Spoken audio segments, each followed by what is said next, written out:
Welcome. In this video, I'm going to explain the basics of the four logic nodes: the AND node, the OR node, the additive node, and the ratio node. I have my chart set up a special way that will help me explain how the logic nodes are working. So I have the stochastic up top, and I have a instance of BloodHound right below it to show the signals only for the stochastic. I have the MACD, and I have an instance of BloodHound right below it, so it'll show the signals for the MACD. And then I have another instance of BloodHound on the bottom, which will show the combined signals of both the stochastic and the MACD in the different logic nodes. So what I'm going to start doing is creating some signals of the stochastics. So what I'm going to do is I'm going to create a short signal when the stochastic is above 80, when it's in the overbought, and a long signal when the stochastic is below 20 for oversold. Now this 20 level is a threshold level, and so is the 80. So I'm going to use the threshold solver. I'll give it a name.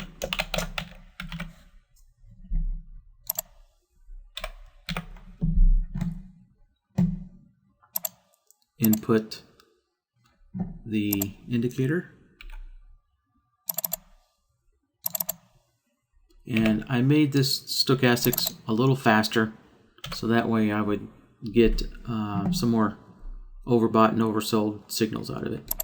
And I'm using the D plot. So the thresholds I'm looking for is 80, and on the bottom I'm looking for 20. Now the way the threshold solver works is you need to count from the lowest number up to the highest number, and 0 is below 20, and so we can't have anything below 20 above 20. So I'm going to have to change these to 50. Now when we're below 20, I want a long signal. So when we're at E, or at 20 or less, I want a long signal.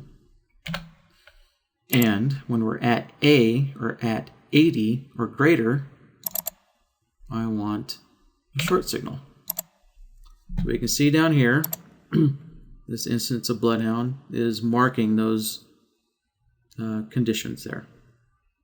All right, the next will be the MACD, and I want, this will be kind of a filter or a permissive.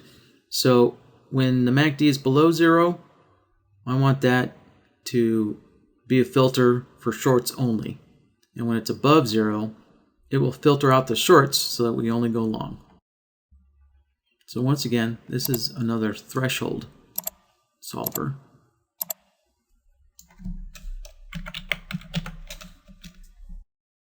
And let me change the indicator.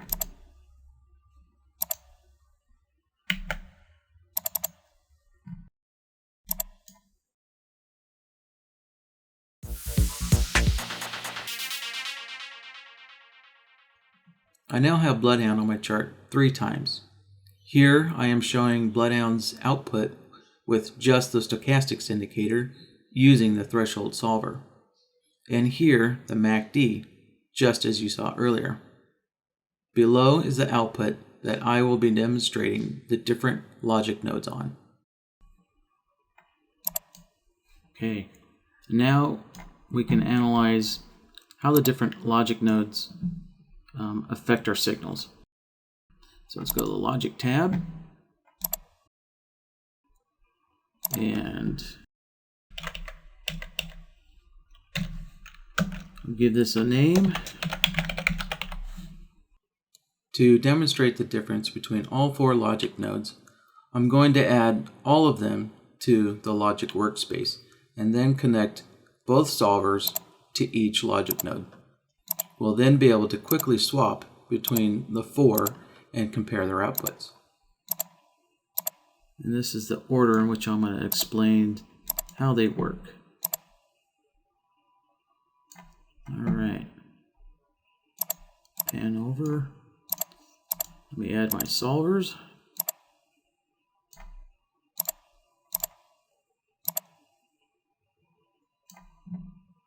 And I'm going to zoom in here and start connecting the dots.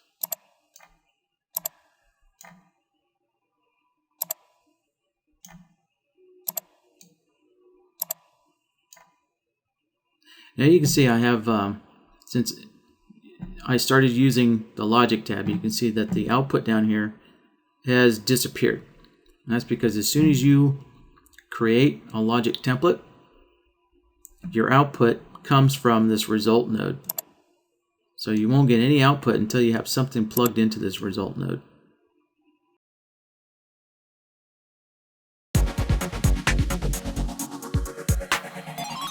Alright, so I'm going to plug the AND node in here and explain this one first. This is probably one of the most commonly used nodes.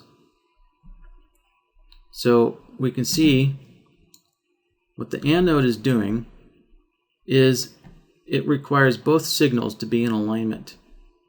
Alright, so we can see that the MACD is giving us all longs as long as it's above the 0 line.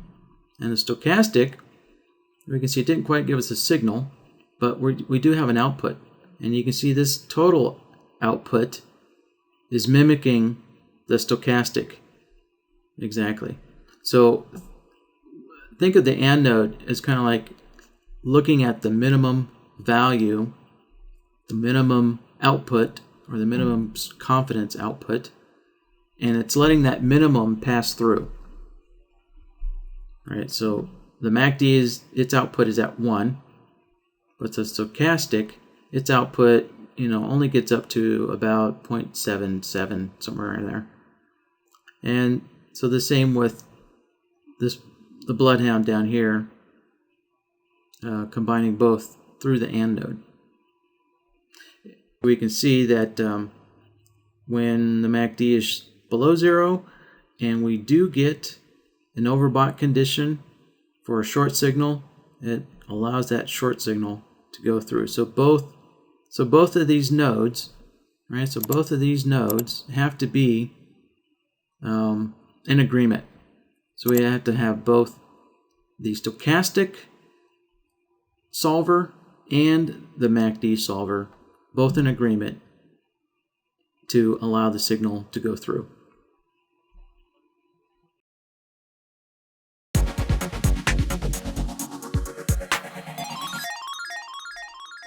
All right, next let's look at the OR node. Now the OR node, think of this one, right? As I explained, the AND node was kind of looked at the minimum value being plugged into it, and only the minimum value was passed through the output. Now the OR node is, think of that as like the maximum value coming into it, passes right through to the output. So we can see that with the MACD being below 0, all the short outputs got through, and then as soon as the MACD goes above 0, all the long outputs get through. But also, you can see that the stochastic output from its solver goes through as well.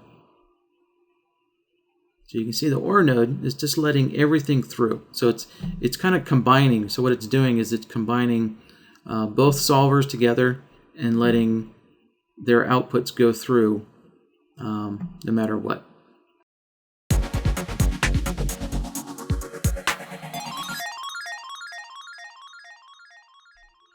So now let's look at the additive node. Now this guy literally, like it says, it adds the values together.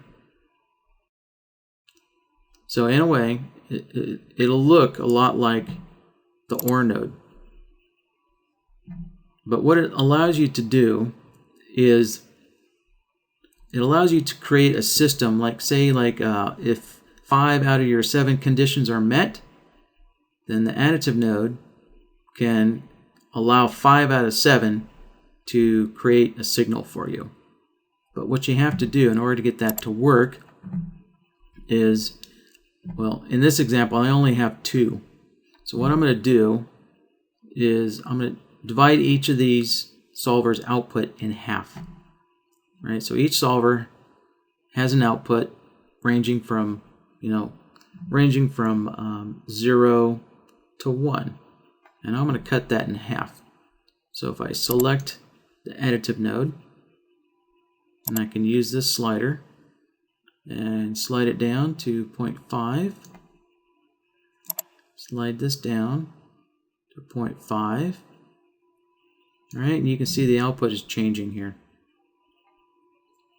So what we can see happening is the MACD solver, right, we can see its continuous output right here, which is at 0.5.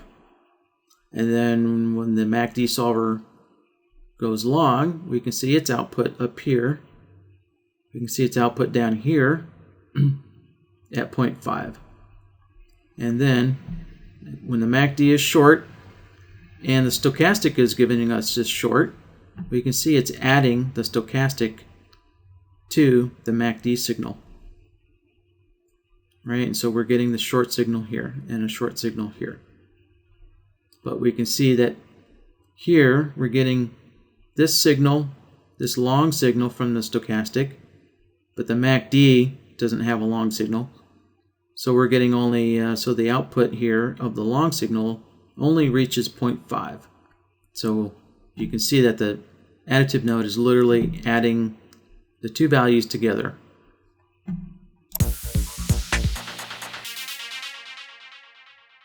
The additive node is great for those point-based systems where you have, say, 4 criteria, but you only need 3 out of the 4 to be valid or true to take the trade. To illustrate this, I have added 2 more conditions or solvers to my system, a test to see if we're above or below the 30 EMA, and a bar direction test. I've added the appropriate solvers for each, and you can now see I have a total of 4 solvers plugged into the additive node.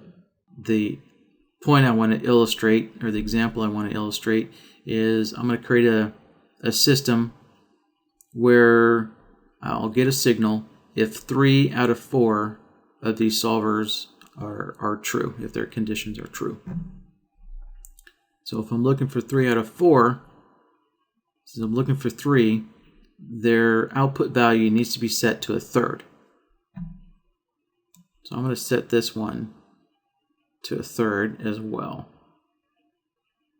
Now if I needed all 4 solvers to be true, then I would have to set their output value to a quarter, or 0.25.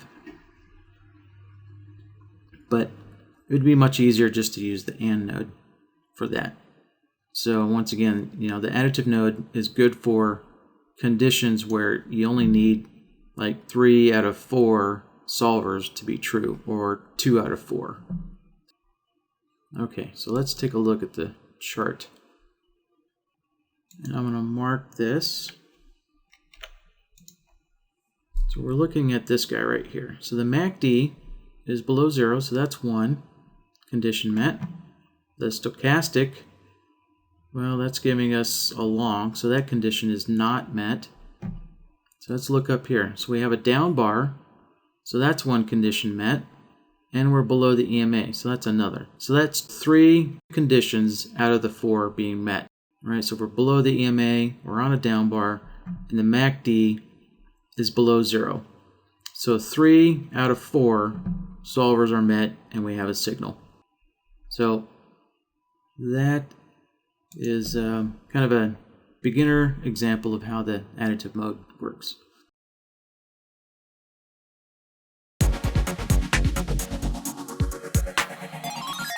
Let's move over to the ratio node now. All right, let me plug some more solvers in here. What the ratio node is doing is taking the inputs and simply averaging them. The ratio node assumes the inputs range from 0 to 1, so in general, we don't want to alter the inputs coming in. So I'm going to set these sliders back to 1 for all these solvers coming into the ratio node. The default behavior for the ratio node is very similar to the AND node.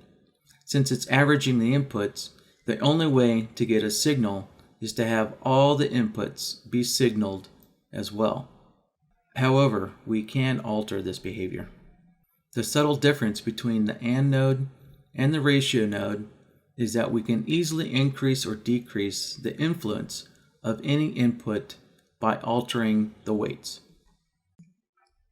Generally, when you're using the ratio node, you'll want to set BloodHound's overall signal threshold to something lower than 1. So lowering it ensures you get a signal when enough of your criteria has been met, rather than when all the solvers are all equal to 1. To do this, open up the indicator panel on the chart by pressing Ctrl-I or double-clicking BloodHound in the chart. Currently it's set to 1, so now I'm going to reduce it to 0.95.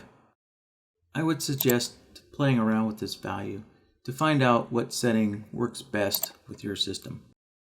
So now let me go into showing you the real benefits and power of using the ratio node by using the weight sliders and controlling how much influence one solver can have over the other solvers.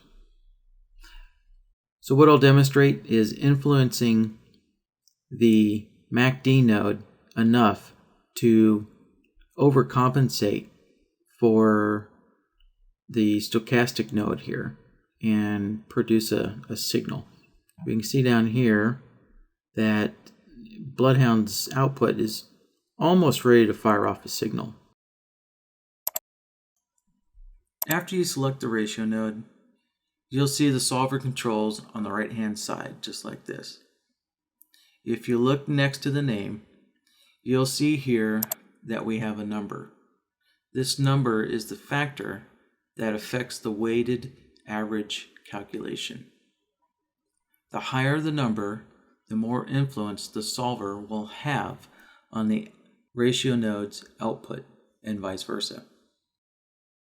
Out of the 4 solvers plugged into the ratio node, I'm now going to increase the influence of the MACD solver over the other solvers. And watch as I multiply the MACD threshold solver. All right, so once again, what we're keeping an eye on is, let me mark it here, this bar and this bar. Watch as the long signals here all rise, and you'll see the short signals all decrease as the MACD solver, as its weighting value increases, because the MACD is all along here. So it's going to increase the long signal, and it's going to decrease the short signal. And that wraps up the ratio node.